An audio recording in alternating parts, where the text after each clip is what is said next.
こんにちは、工具屋てっちゃんです。今日の工具屋てっちゃんがおすすめしますはこちら、KTC さんの、リレープライヤー AD201 です。ね、特殊工具になりますね。一般的な汎用工具ではないですけれども、なくてはならない、あると便利なプライヤーですね。はい、特徴は一つ、リレーを外すと、簡単に外せるということですね。今までリレーを外す時にですね、これ KTC さんのホームページからお借りしました。ドライバーでこじったり、プライヤーでね挟んで、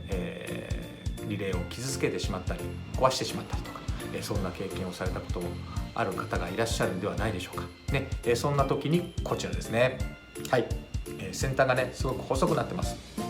ね、テーパーになってます。ですから、リレーを、ロックしている隙間にですねシュッとこれが入ってロックを解除で、爪がついてる部分もねあるかもしれません。このスリットに、その爪を入れることで、簡単にロックが解除できるという、もう本当にリレーを外す専用の工具ですね。ですから他にはなかなか使い道ないですけど、専用にね、勝てるものはなかなかないですね。とても便利な工具だと思います。こちらの商品ですね、KTC さんの新商品でね、とても人気の商品になってます。ファクトリーギア各店と通信販売で購入できますので、リ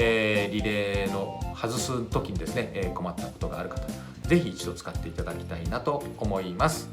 今日の工具屋てっちゃんがおすすめしますは KTC さんのリレープライヤーでした。